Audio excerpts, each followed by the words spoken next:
Assalamualaikum warahmatullahi wabarakatuh. Halo semuanya, perkenalkan nama saya Sophia Fatonah dengan NIM G00255173. Saya berasal dari kelompok A6. Pada kesempatan kali ini, saya akan menjelaskan laporan anatomi blok 2.3. Jadi, terdapat dua kasus utama. Yang pertama adalah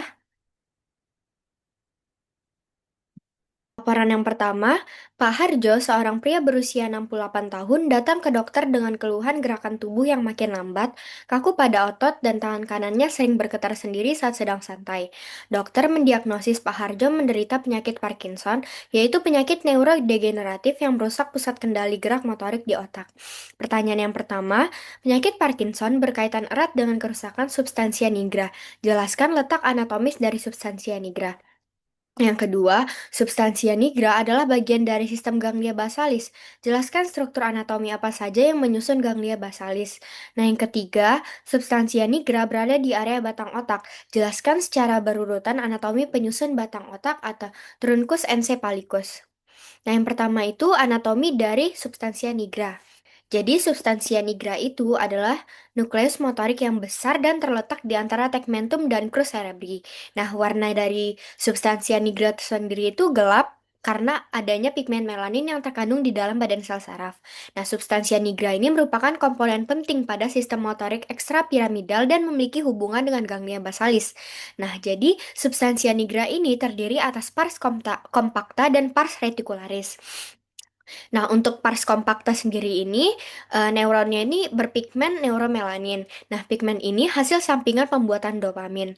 Nah, dopamin sendiri itu berfungsi pada lintasan dopaminergik nigrostrial.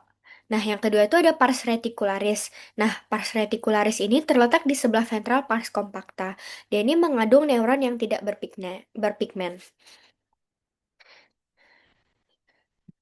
Nah, selanjutnya itu anatomi dari ganglia basalis. Jadi, ganglia basalis merupakan kumpulan substansia grisea di dalam hemisfer cerebri yang berfungsi mengatur gerakan tubuh.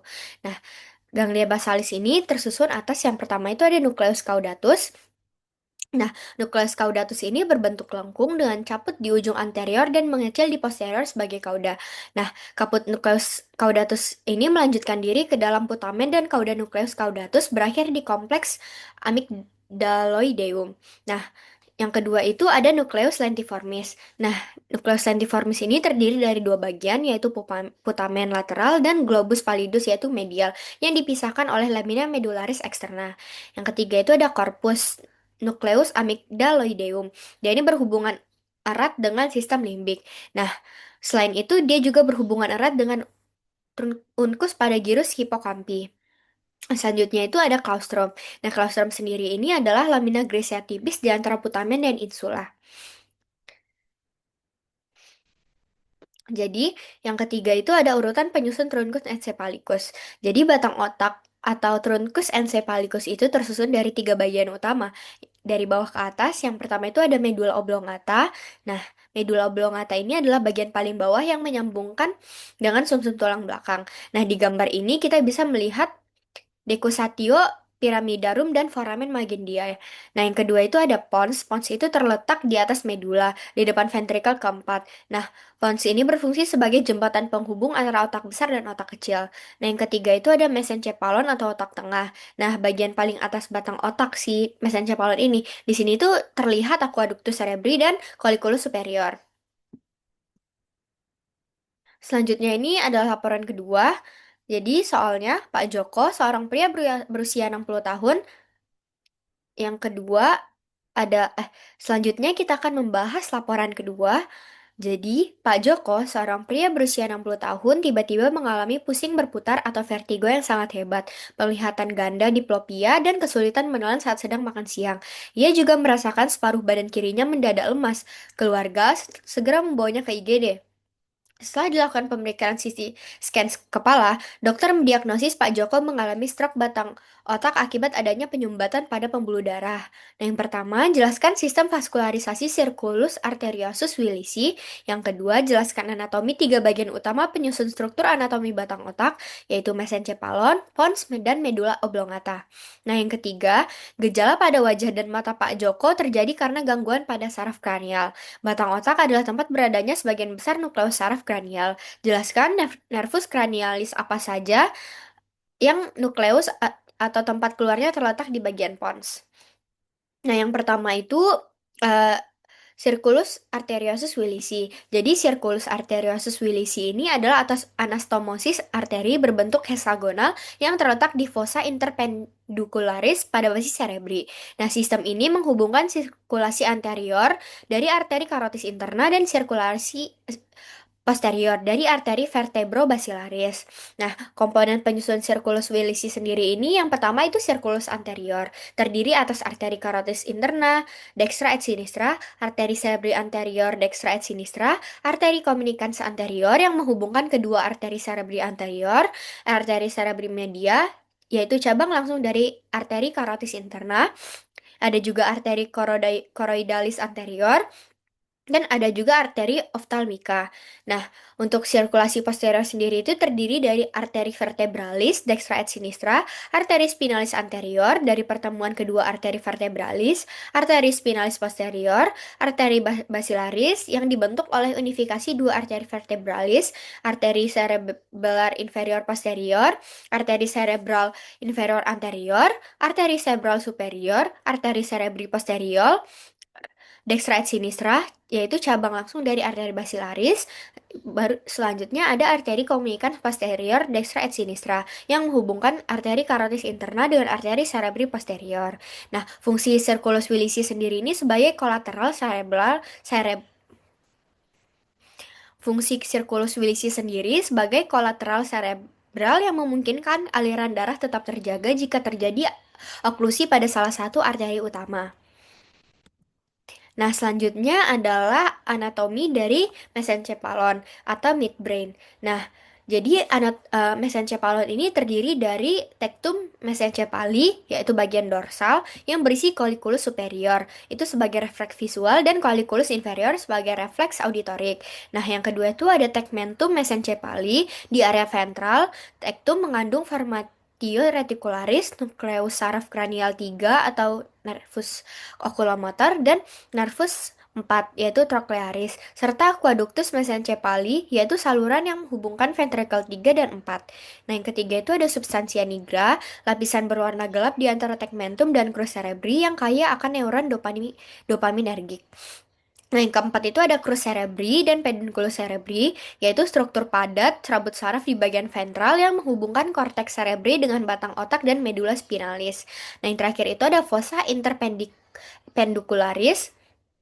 Nah, yang terakhir itu ada fossa interpendicularis, yaitu cekungan di antara kedua pedunculus cerebri tempat keluarnya nervus oculomotor atau nervus 3. Selanjutnya ini anatomi dari pons. Nah, jadi pons itu terletak di antara mesencephalon dan medula oblongata. Nah, secara anatomi pons ini terbagi menjadi dua bagian utama. Yang pertama ada pars basilaris pontis, bagian ventral. Nah, terdiri dari pedunculus cerebalis medius yang menghubungkan pons dengan cerebellum. Batas bawah pons adalah sulcus bulbopontinus, yaitu antara pons dan medula oblongata, dan di bagian ventral pons terdapat piramidas dan oliva, yaitu bagian dari medula sendiri. Nah, pars basilaris ini berisi serabut longitudinal atau tractus corticospinalis dan corticopontin. Nah, serta serabut transversal yaitu serabut pontocerebellar. Nah, yang kedua itu ada pars tegmentalis pontis, bagian dorsal. Jadi, pars ini nih terdiri dari colliculus inferior dan brachium colliculi inferioris. Terus ada juga pedunculus cerebalis superior, medius, dan inferior. Terdapat juga velum medular superius, yaitu sebagai atap ventricle 4, locus coeruleus, yaitu kaya neuron noradrenergic. Nah, ada juga eminentia medialis, penonjolan di dasar ventricle 4, sulcus medianus, yaitu alur tengah ventricle 4, stria medullaris ventriculi quarti, area postrema yang berada di medula, dan ada juga trigonum nervi hipoglossi dan trigonum nervi vagi yang di medula. Nah, pars tegmentalis ini berisi formatio reticularis dan nucleus necleus secara kranial. Selanjutnya ini ada anatomi dari medula oblongata. Nah, jadi medula oblongata adalah bagian kaudal dari batang otak. Nah, terletak di antara pons dan medula spinalis, tepatnya mulai dari foramen magnum hingga sulcus bulbopontinus.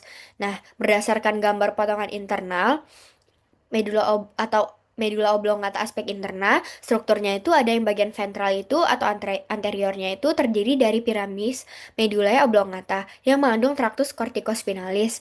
Ada juga decussatio pyramidium yaitu persilangan serabut motorik terjadi di bagian kaudal medula. Ada juga olivo, yaitu tonjolan di lateral piramis yang mengandung nukleus olivaris inferior. Nah, bagian dorsal atau posterior sendiri itu terdiri dari tuberculum gracile et cuneatum yang berisi nukleus gracilis dan nukleus cuneatus untuk jalur sensorik. Ada juga trigonum nervi hipoglossi, tempat keluarnya nervus 12. Ada juga trigonum nervi vagi, tempat keluarnya nervus 10, area postrema atau zona kemoreseptor di dasar ventrikel 4. Nah, untuk bagian internalnya sendiri pada potongan melintang itu terdiri dari formatio reticularis, nucleus olivaris inferior, tractus spinothalamicus lateral, lemniscus medialis, dan nucleus saraf cranial 9, 10, 11, dan 12. Ada juga ventrikel 4. Nah, medula oblongata ini membentuk bagian lantai ventrikel 4 atau fossa rhomboidea di bagian dorsalnya. Fungsi utama medula oblongata sendiri itu pusat pengatur pernapasan, detak jantung, tekanan darah, refleks menelan, batuk, muntah, dan bersin. Nah, ini medula oblongata aspek interna. Nah, selanjutnya ini nervus kranial yang keluar dari pons. Jadi, terdapat tiga nervus kranial yang keluar dari pons. Yang pertama itu ada nervus 6 atau nervus abducens. Jadi, tempat keluarnya itu di sulcus bulbopontinus, yaitu alur antara pons dan medula oblongata, tepatnya di garis tengah ventral. Nah, fungsinya sendiri itu untuk motorik, yaitu menggerakkan bola mata ke arah lateral atau abduksi. Nih, nervus abducens. Nah, yang kedua itu ada nervus facialis.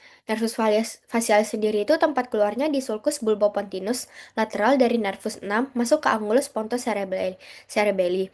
Nah, fungsinya sendiri itu untuk motorik, yaitu ekspresi wajah seperti tersenyum dan mengerutkan dahi.